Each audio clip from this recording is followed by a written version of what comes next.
Alrighty, so welcome everyone to our second event in our academic year-long series on student success, where we pair alumni and we bring back alumni with either a faculty member or another member of the USC community. And we talk about various topics like self-care and time management, which is our topic for tonight.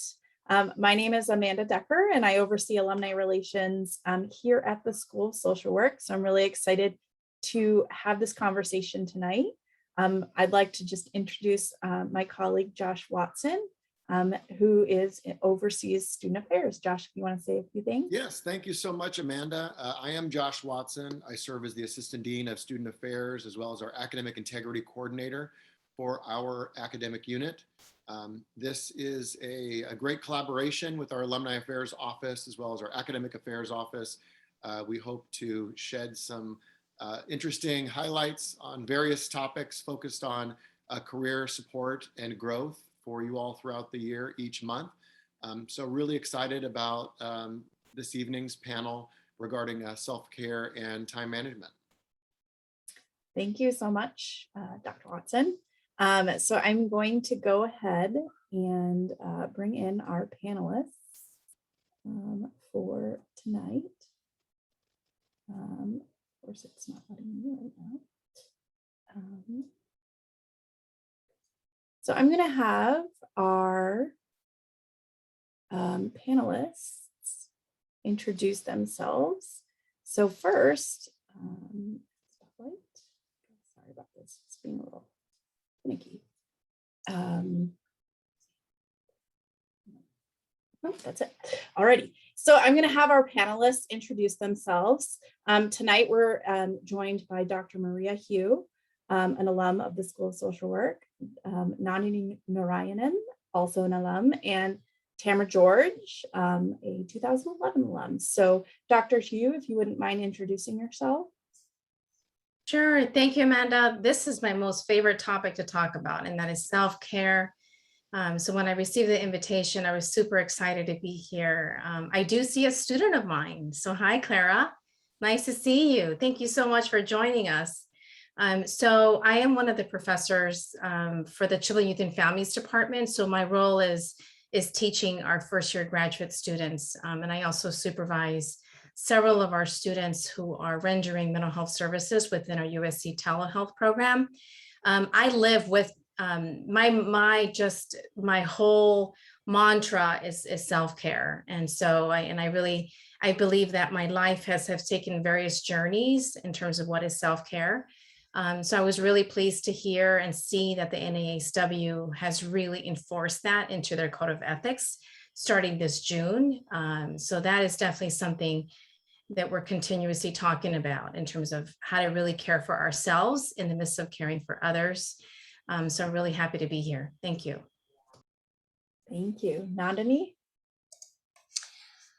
Thank you, Amanda. Thank you, Maria. It's wonderful meeting you. My name is Nandininarayanan, and I've been a social worker since 1998, started my program there at USC in 96.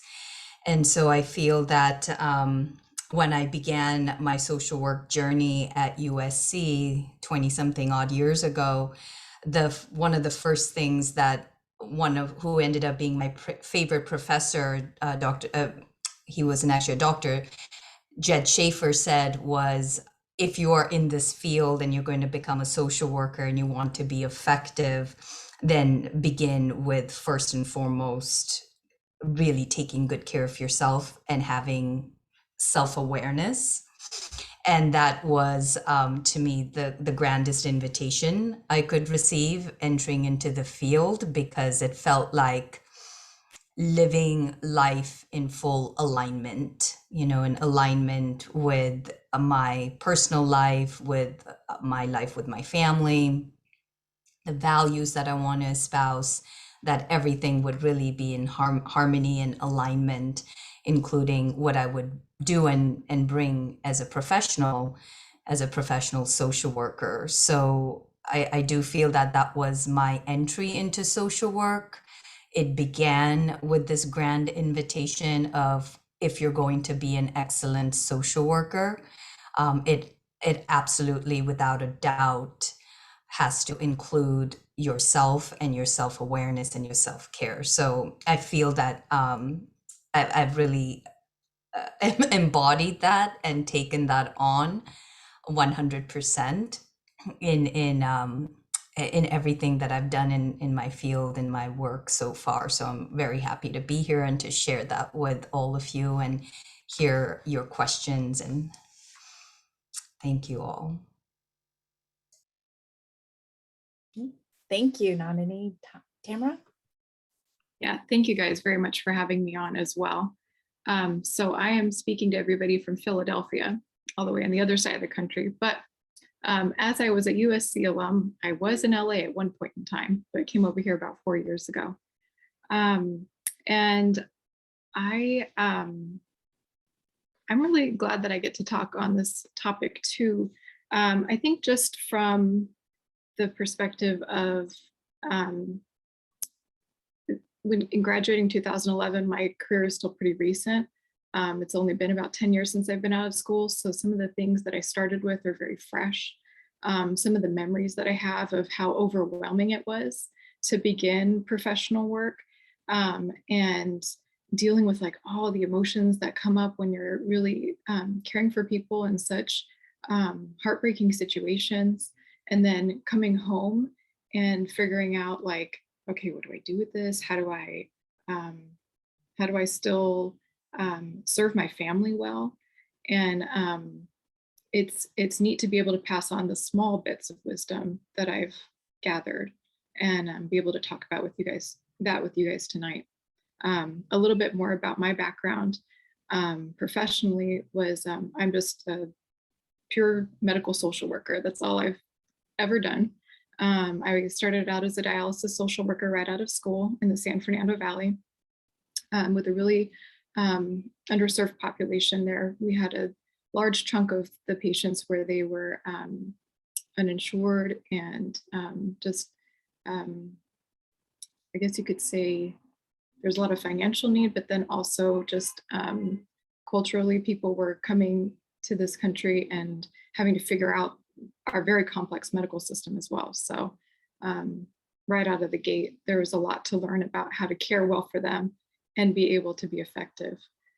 From there, I went to Cedars-Sinai and was a discharge planner before going into organ transplant. So I did liver transplantation before I moved to the East Coast, where I was able to get a liver transplant job over here as well, but then also be able to be the person who assesses living donors who want to give their kidney to somebody else. So that's my professional background. So just with like the medical aspect, dealing with a lot of death and dying, dealing with a lot of like complex health system navigation, a lot of depression because of chronic illness. So it was definitely like feeling like jumping through hoops to figure out how I can continually be my best to be able to care well for people who are in really tough spots. Now I am taking a bit of a career pause for the last 2 years to take care of my kids. My daughter's 2.5 and my son is 5 months old. And so it's a joy to be able to get to spend these little years with them. So I also come to you guys with that part of my own journey of just focusing on my role as a mom for a brief period of time, solely before I jump back into work and motherhood eventually. Thank you so much. We also were going to have a fourth alum here join us tonight, but unfortunately she had a last minute medical emergency. But she was so gracious to start, and Nandini helped add on to a wonderful reading list that I put in the chat for everyone. So make sure you download it. I'll also send it out tomorrow through email. But it's definitely some of our panelists' favorite books on time management and self-care. And so I really highly encourage you to check that out. I'd love for you guys to share with us, and Nandini, I'll go with you first, but what are some of the tools that you really rely on to properly manage your time? Thank you, Amanda. So at this point, having been in the field over a number of years, I certainly have a very solid practice. So I might just speak to this now. And if you guys are interested in asking about questions about earlier in my career or anything like that, you're welcome to ask me. I think for me, one of the biggest learnings at this point, 20 plus years in my career, is that,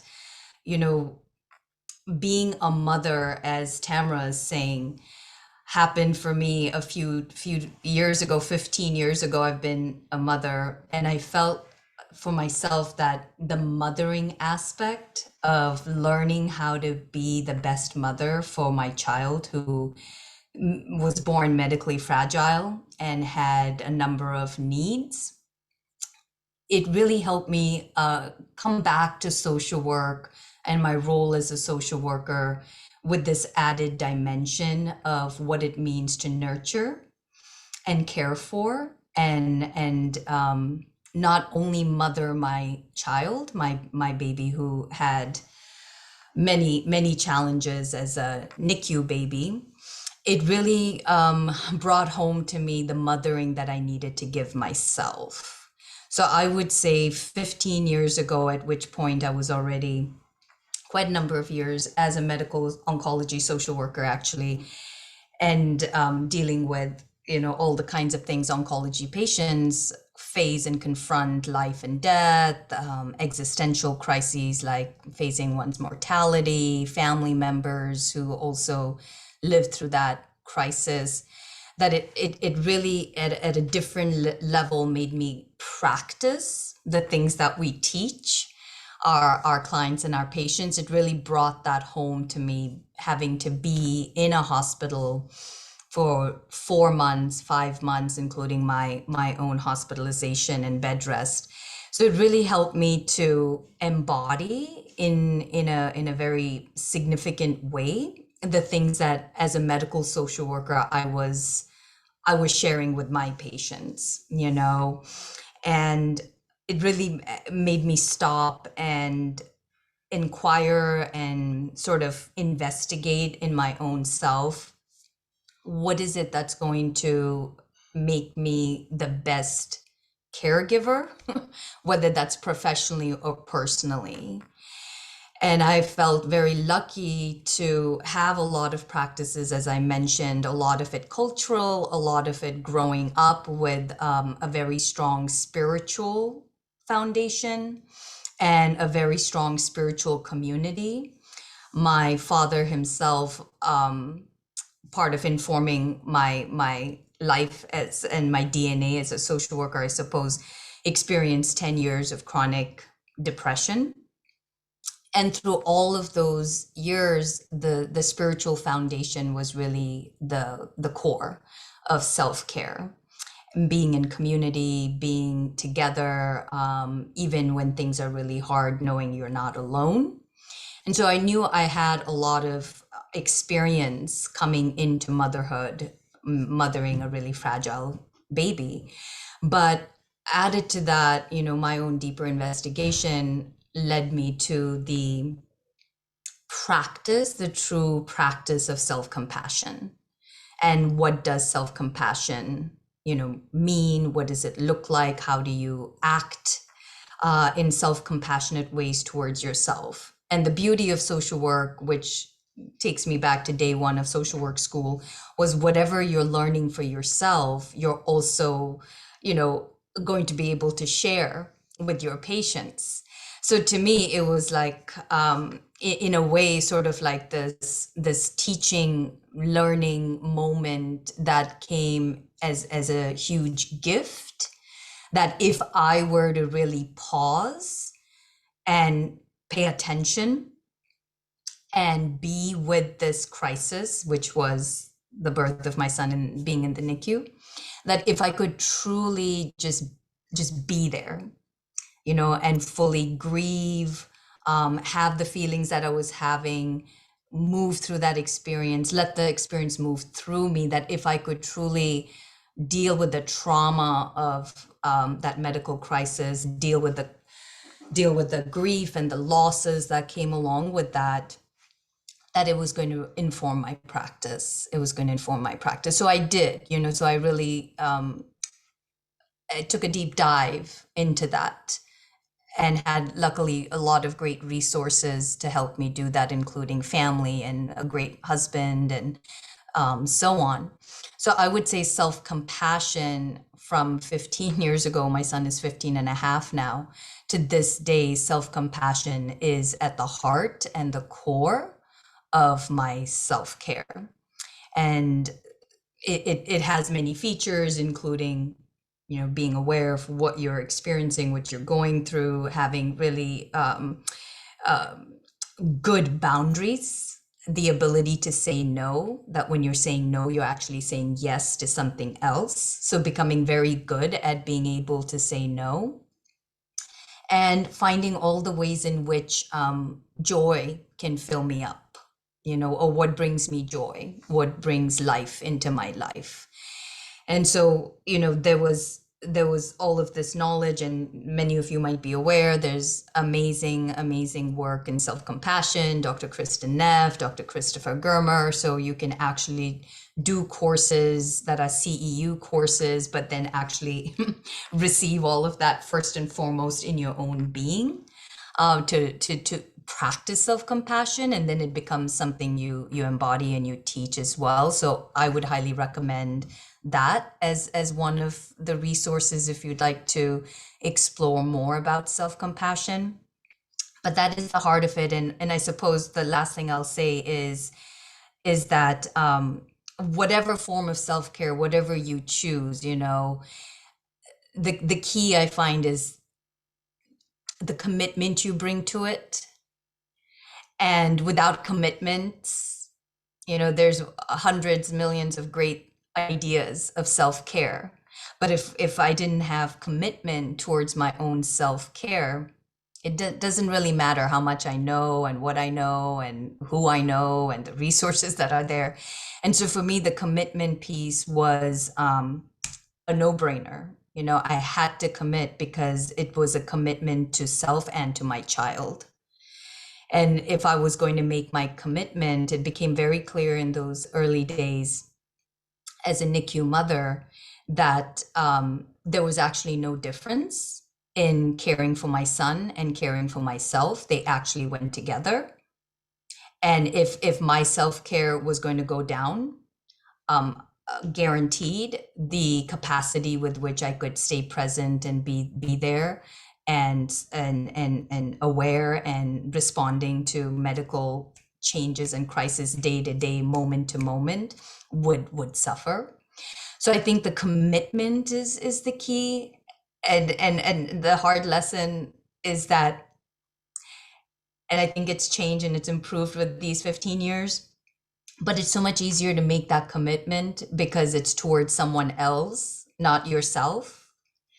And sometimes it's hard to say, no, I need to do this for me. So I'm very thankful, to the experience of having my baby in the NICU and having that be what it was, that it really helped me learn a lot of things.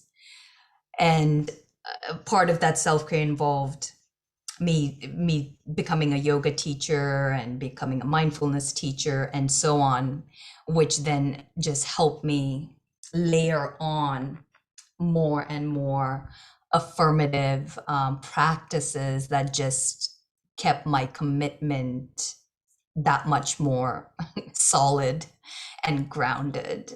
So that's what I'd say. So thank you, guys.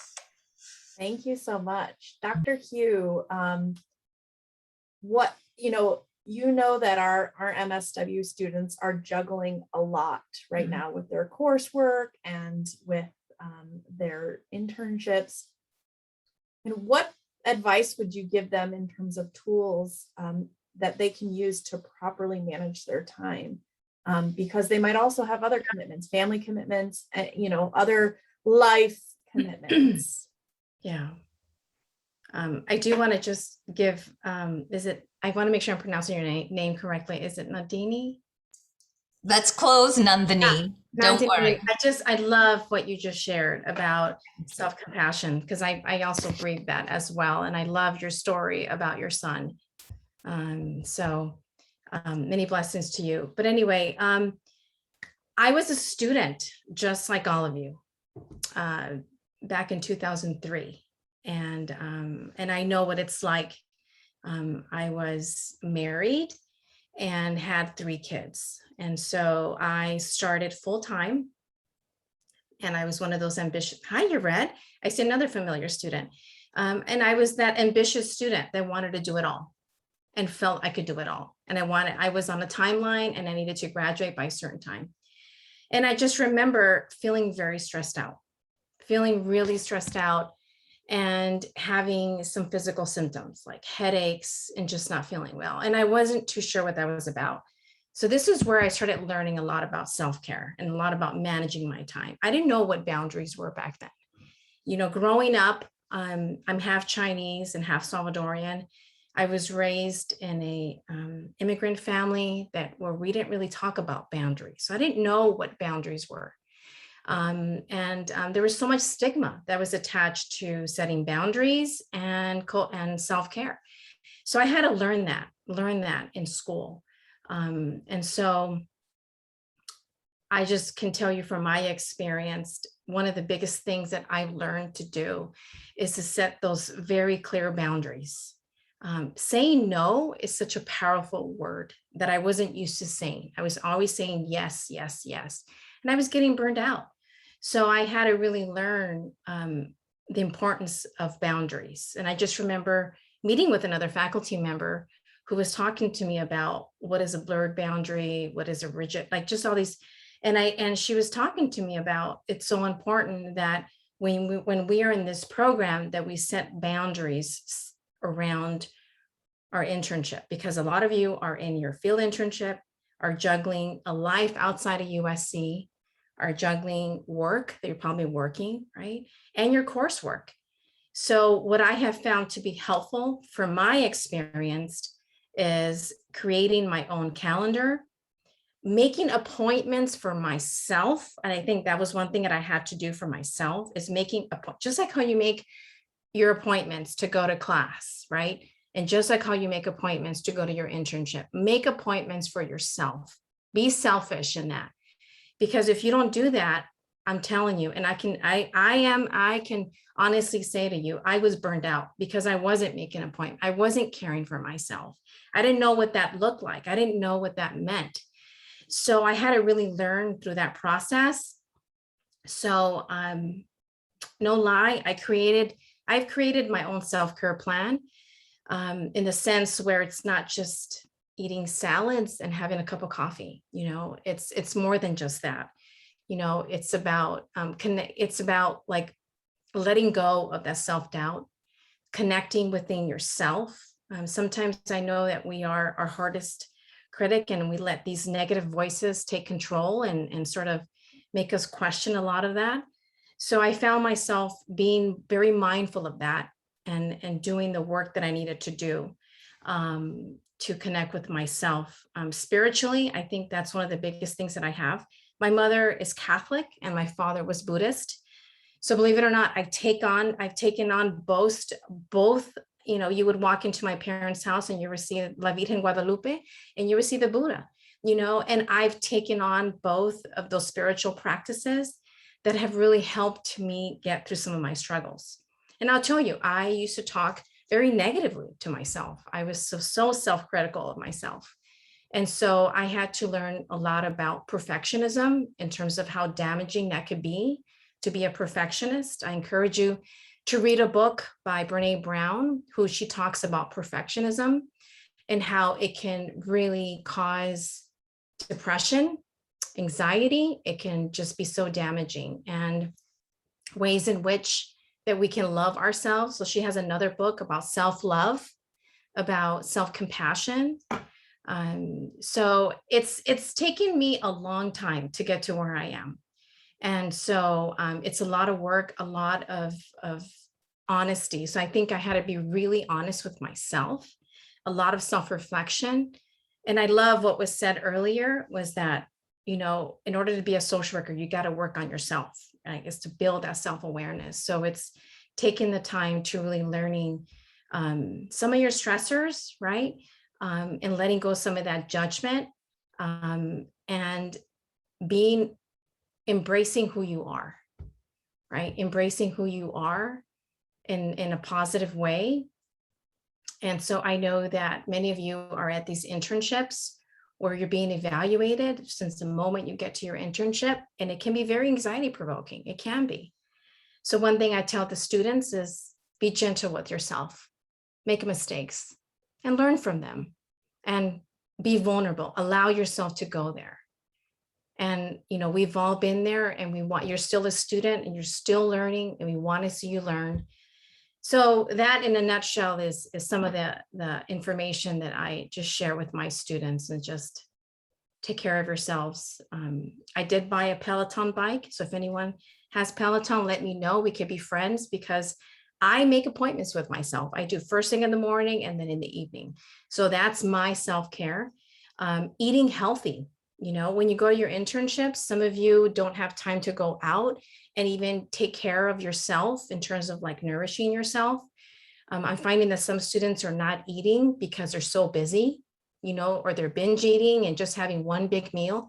Eating healthy meals throughout the day it sounds so basic, but it is so essential, because it puts you on a specific mood. So keeping yourself hydrated, right? And just eating well.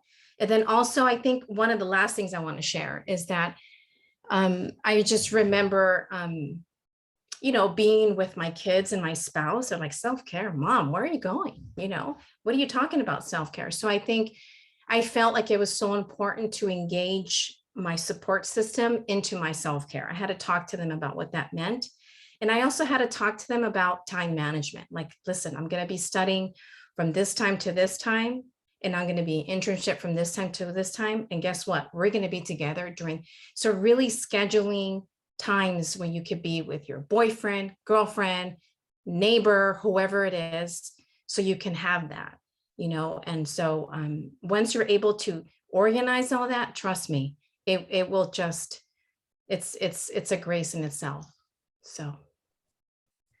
Thank you. I love that time block system. I use that myself. It's fantastic. So if you haven't adopted it, make sure you do. It's really great. Tamara, I want to ask you, kind of over your career, how has your time management skill grown over time, and even your self-care and routine grown over time? Yeah. I really appreciate Maria's and Nandini's comments in the last question. And kind of building off of some of that, I would say over the course of my career, my time management skill has grown kind of like, I guess there's like a merger between like, you learn yourself and you like learn what you can do and you learn what you can manage and what you can handle. And that comes out of different situations. And then you learn what you can use to, I guess, like make yourself a little bit more efficient. So to be really concrete, at the beginning, I had learned like, okay, I have a huge patient volume. I've got 160 people that I have to see every 3 months, and I got to make sure to check in with each one of them. I'm a new social worker. I'm very slow and still learning how to do my psychosocial evaluation and my check-in and offering counseling and support. And I've got all these people to see. How do I get that done? And I learned from older social workers that I was working with that were much more experienced to like create Excel spreadsheets, to do some time blocking of, okay, every morning I'm going to just go out onto the unit floor and see all of the patients that are there at that time. And every morning from like 9 to 10, I'm going to do that. And then over time, as you grow more familiar with like, okay, it takes me 10 to 15 minutes to see each person, I'm gonna like be able to know that in that morning hour, I'm gonna be able to see 6 people. But then we also, the role that experience comes to play is like, sometimes somebody really needs you to stay for a half hour because they're really struggling with something. And there's, you know, resource applications to fill out for people. And there's, you know, other things that might come up, and we're dealing with people's lives. Life is messy. And so even though I can perfectly time block and use my Excel spreadsheets and like try to be as efficient as possible that way, that's where that experience things comes in, because I know that that's all gonna have to be shoved to the side, and I'm gonna have to deal with, I guess, the most urgent thing in front of me sometimes. I don't know if you guys have ever heard that quote, like, all things are important, but not everything's urgent. And I think that that's something that has come into my practice.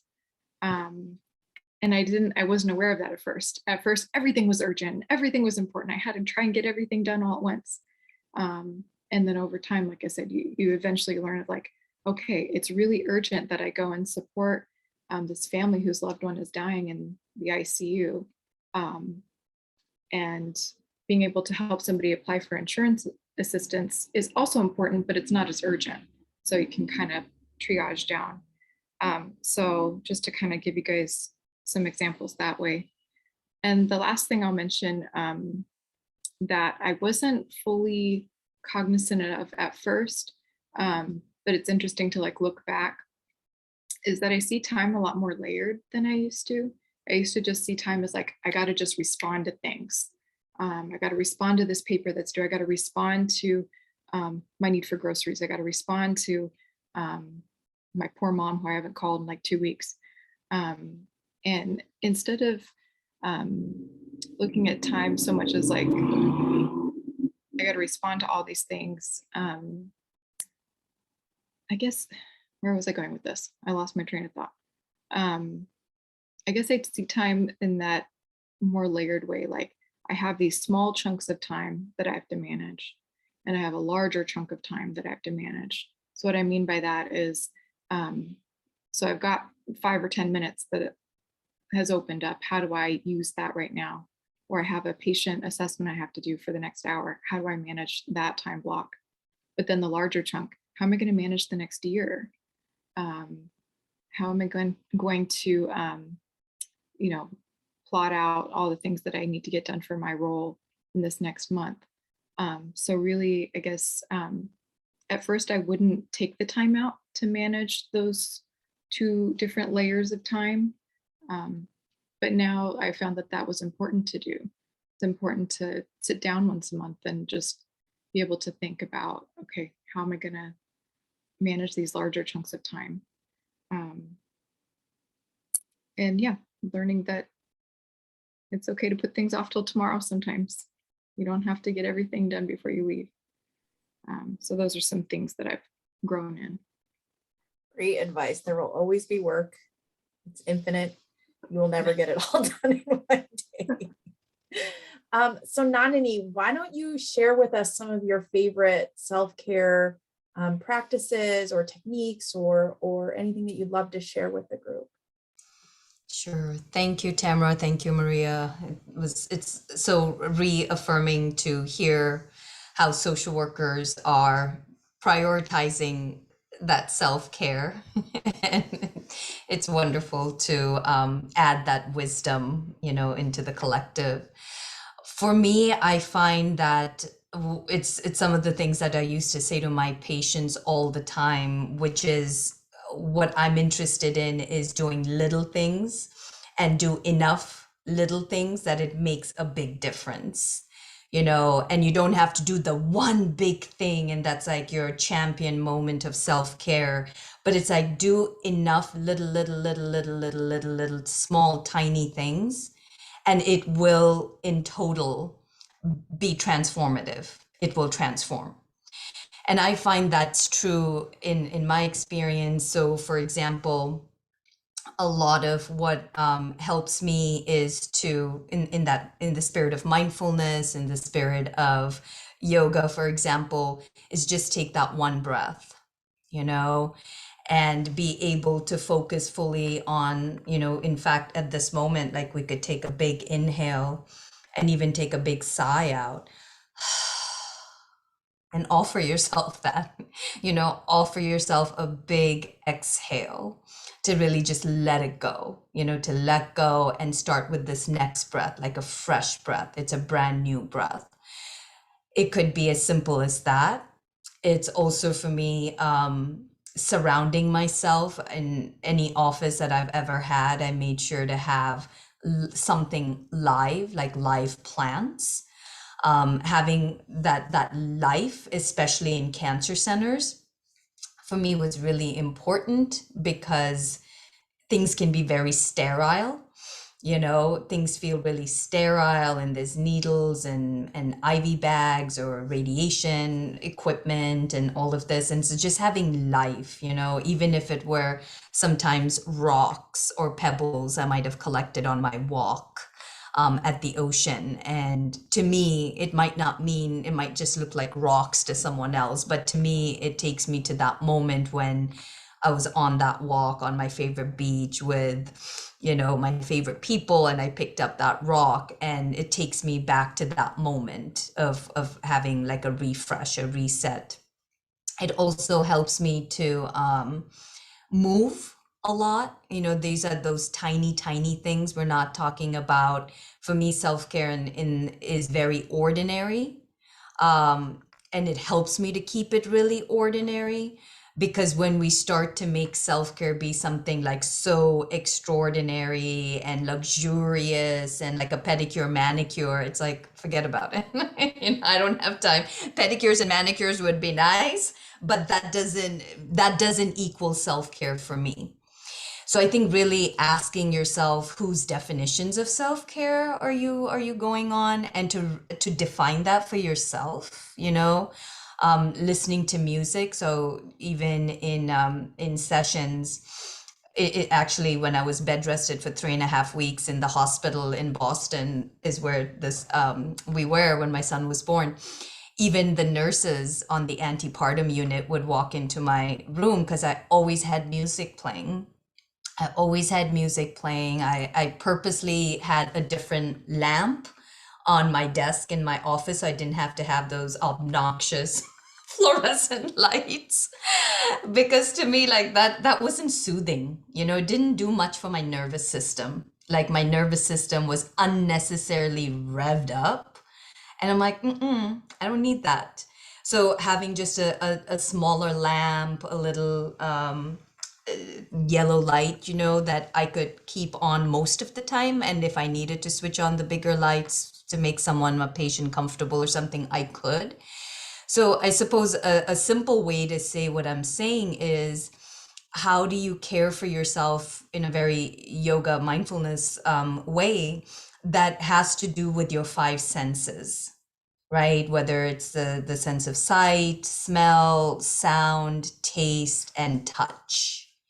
And if you begin to start to take notice on these little things that are sensory stimulation, can be extremely jarring to the nervous system. And are there things that you could make a teeny change, like that light I mentioned, or I even had a water feature in my office. So it was this tiny little dish-shaped thing that had that rippling fountain sound. Oh my God, it feels good. But some patients say, it's making me want to go pee when I come in and listen to that. I'm like, okay, we'll turn it off. But, you know, what are the elements that really soothe and calm your 5 senses, which takes us directly in relationship actually to the elements of nature? That's some of the things I'm mentioning, you know, earth, the plants, the rock, the water element. So I would say those are the basic, and my go-to, of course, my standard is meditating twice a day, that I do meditate twice a day. And when I don't, I can feel it. I'm a little more on edge, a little more snappier than my usual, and so on and so forth. So I think once you start to notice that, oh yeah, that did make a difference. Look at that. That really did make a difference. Then, you know, our self-learning kicks in, and our self-motivation starts to take over, and momentum builds on momentum. And it's not actually that much effort. So you want to put just the right amount of effort where you don't make it a chore.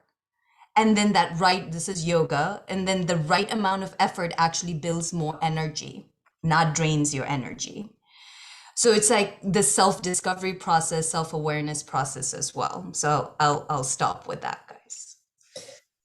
Thank you. Tamara, do you have any exercises or any self-care tips or routines that you'd love to share with the group? Yeah, I think so kind of similar like you, we have to be strategic with how we care for ourselves. And I think it really comes down to like, how are you specifically pouring yourself out when you are at your work and at your role? And like, I know right now you guys are still in school, and so that's going to look different now than it will when you are working full time and no longer needing to do any study work. For me, when I was working, when I would come home, I would feel very drained from just talking all day. And so having a space for quiet was really important. Also when I would have like a very difficult situation that I was involved with at work, for me, I had the typical long LA commute mine was from West Hollywood to Pasadena, so it was quite long. And if there was something really intense going on, I would spend a lot of my commute in prayer, like talking to God about everything that had gone on. Nandini mentioned music. Music was also very helpful and encouraging, especially when I was like driving to work and I knew I was going to be walking into an intense situation, like a family meeting about somebody needing to come off life support. It was really important for me, again, to be strategic. How do I best prepare my soul to be able to care for these people? And then, you know, all the other fun stuff. And it's interesting reflecting back, some of these hobbies started back in grad school, like cooking, sewing, knitting, taking long walks. All the wonderful domestic things are also important self-care things. So reading the Bible for me helps anchor me as well. And I definitely like, since all of us keep talking about this spiritual component. So if you guys are hearing that as a theme, I don't think that that's a mistake. Thank you. Dr. Hugh, can you share some of your favorite self-care pastimes? Yeah, it's so true that what does self-care mean to you, you know? And so it's so important for us to take a moment and reflect on what exactly is self-care, and what would that look like for me, you know? And so that would look like very differently for all of you who's here today, because we all have different lives and we engage in different practices. Like for me, self-care, it is pedicure. And so it is sitting with my daughter, and I have 2 teenage girls who drive me insane. But my self-care is spending quality time with them and listening about all of the movies they like to see. And but I want to share something with you, and it's been quite a journey for me to learn about what is self-care.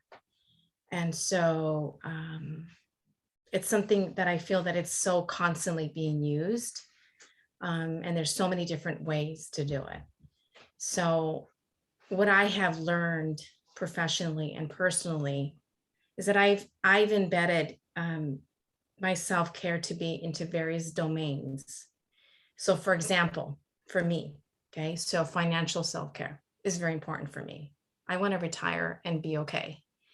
So that's one of the biggest things. Like I really focus on investing in my retirement. That's one, you know, making sure that my checkbook is balanced, that I have enough money to pay bills. Like I like really big about finances. That's like a big piece, financial self-care.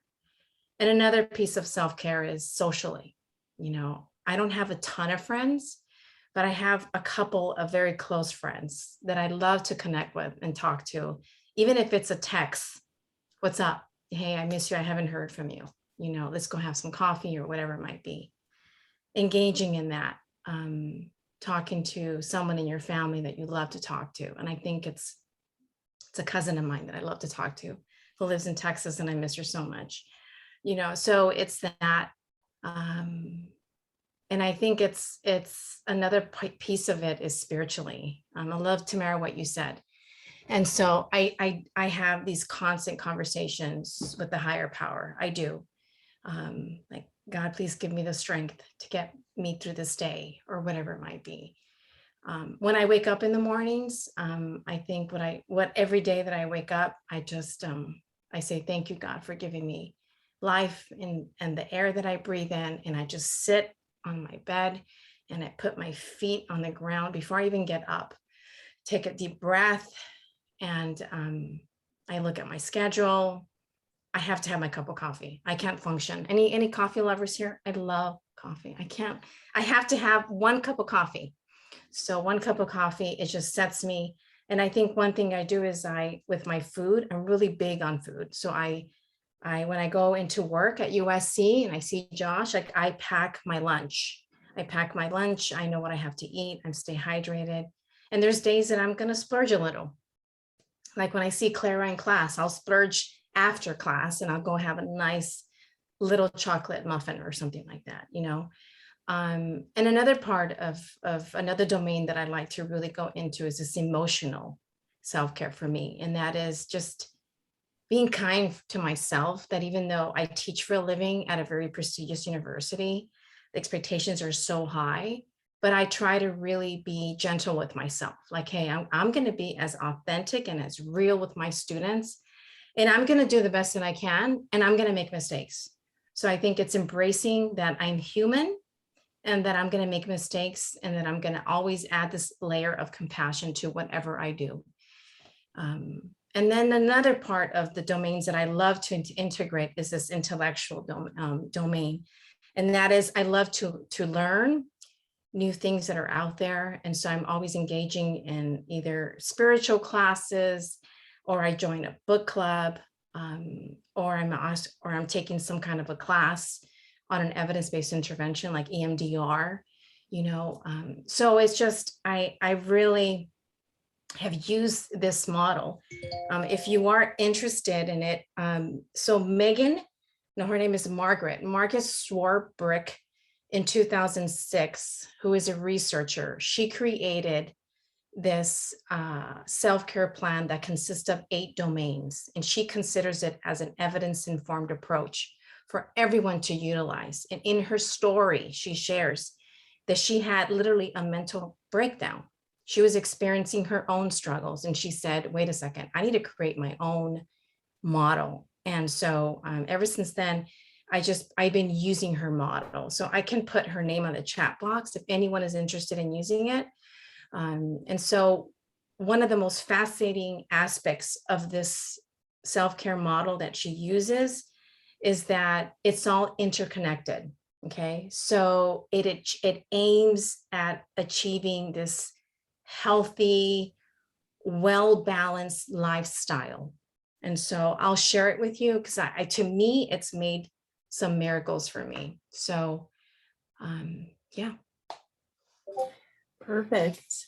And so we're going to start wrapping up, but I wanted to give everyone just one last round for your one final piece of advice for our MSW students something that you learned throughout your career and where you are today. What's one last piece of advice you would share with our students on self-care and time management? And Dr. Hugh, did you want to go? Yeah, I just wanted to say one thing. I saw the questions that you sent us. So thank you, Amanda, for doing this for all of us. And one of the questions that you said, like, why is it so important for all of us as social workers to engage in self-care and all that? And so a lot of the work that we do when we're caring for those who've been impacted by stress or trauma, right? We put ourselves in positions where we're caring so much for others, right? We're exuding a great amount of empathy and compassion. So there we are, letting out that energy into the air, right? So we have to find ways to refuel that bucket. And I say that because Charles Figley is a theorist, as you know, who talks about the cost of caring, right? And that if we don't take care of ourselves, we put ourselves at risk for compassion fatigue or secondary traumatic stress, which is vicarious trauma. And so I did my whole doctoral studies and dissertation on all this. And it's so what I have learned through my research and through anecdotal evidence from meeting with different professionals from different professions is that secondary traumatic stress and compassion fatigue mimics post-traumatic stress disorder, okay? And in order to mitigate the impact of that, we need to take care of ourselves. That's the way that we can fight compassion fatigue and secondary traumatic stress. So that's one thing I just want to just leave it at that now that you're thinking about self-care, so think about that. Well, that's actually, before we get to that last question that I had posed to everyone, someone just asked a question, and it's a perfect transition. Is self-care a base need like housing, shelter, food, or is self-care a need that can only be fulfilled if those other base needs are met? And I'll open that to the group. Tamara, would you like to go? I feel like I haven't heard your voice as much. Oh, thank you. Trying to think. It's hard. It's hard to categorize it, I guess, in that way. It's such a great question, though, because when I think about it, if I'm really needing food or shelter, those needs really have to be met. But isn't that also self-care? Like, isn't it also self-care to meet those primary needs? Like Dr. Hugh was talking about, like feeding herself well and like fueling yourself. So yeah, I think those two kind of go hand in hand, because sometimes you do forget to do some of those basic things. And it's really painful, I think, for us as humans, for most people, to see somebody who can't care for those needs and who can't engage in basic self-care, like being able to pay bills or put a roof over their heads or be able to dress themselves. And I think it's painful to see that for a reason, because those are really important things to do for ourselves. So I guess that's kind of my take on it. It doesn't have to be fancy.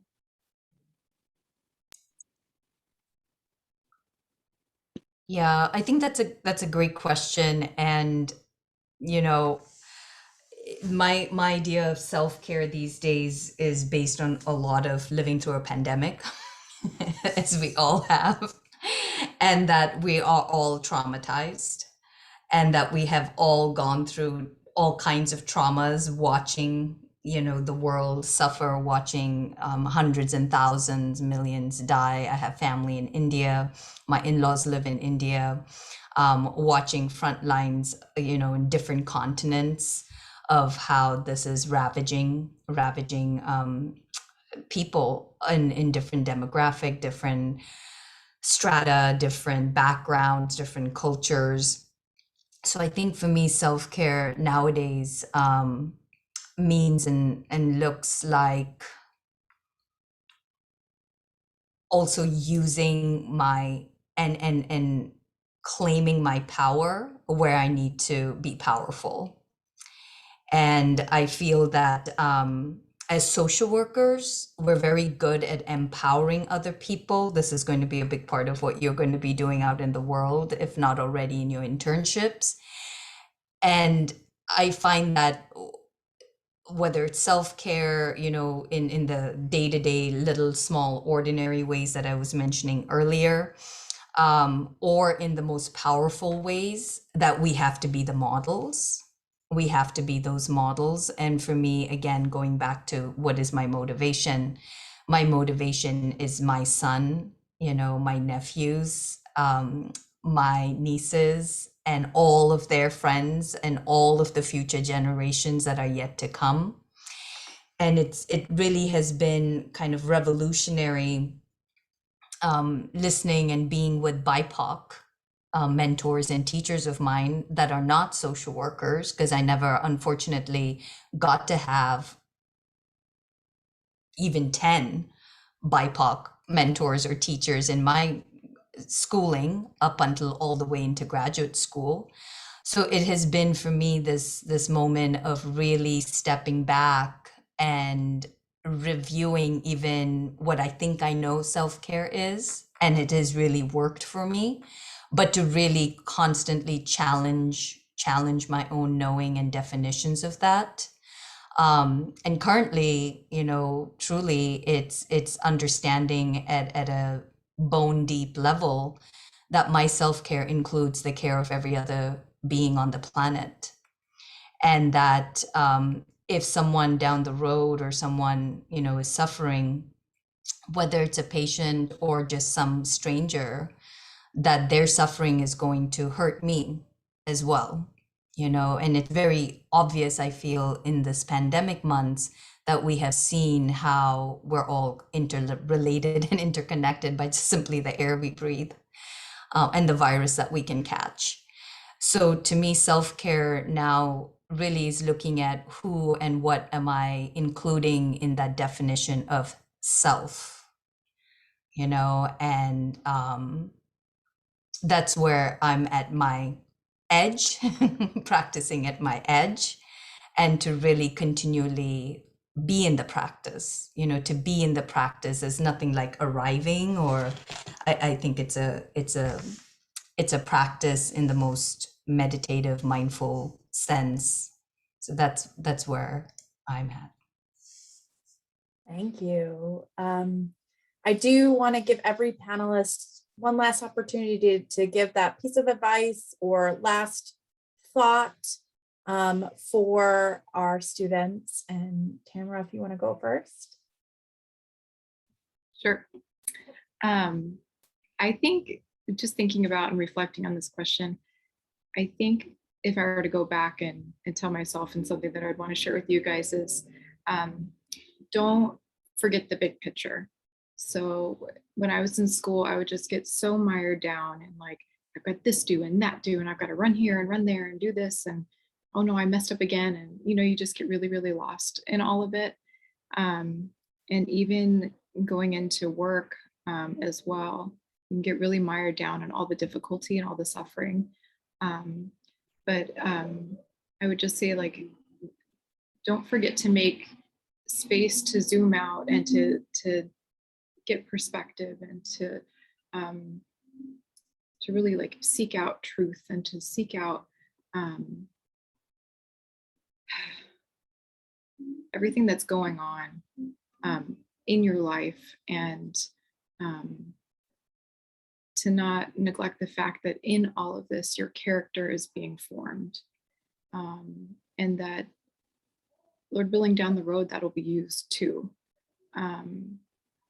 And so, yeah, that would be my one piece. Big picture, character formation. It's happening.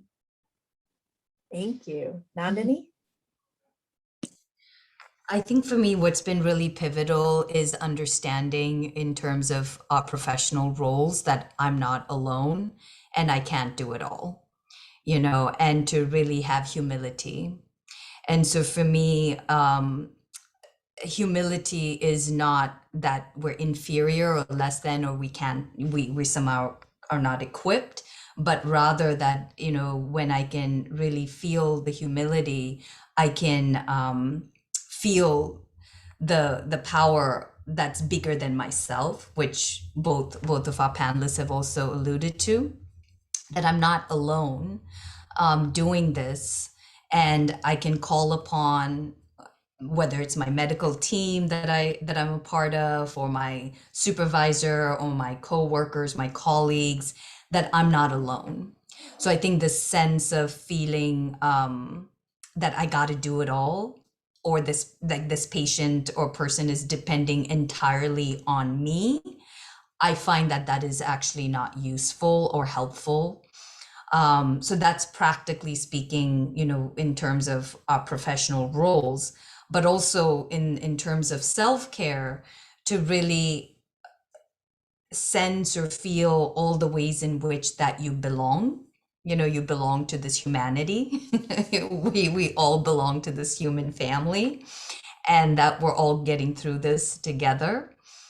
And that the lineages we talk about a lot in our self-care and balance class, that we have a lineage of social workers, 100 years worth in this country and more, you know, that we are part of, you are a part of this incredible lineage of human beings who've come before us, and you're picking up that you know, torch, so to speak. And so their wisdom, their knowledge flows through you.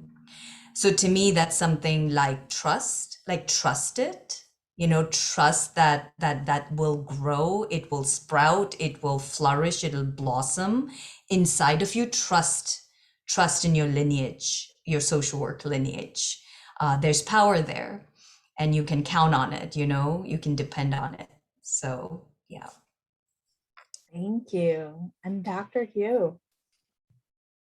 You know, I think one last, as I'm listening to both of you, I think there's one thing that's really standing out for me as I'm thinking about what I want to share with you, and that is, as we invite you to engage in various self-care practices and in time management, be kind to yourself. Like, if you find yourself not following through, okay, try it again next time, you know. And so, like, don't beat yourself up for that, because I used to do that. Like, God, I used to, you know, I was like, I should have did this. Well, you should have, you know. Okay, so move on. We can't cry over spilled milk.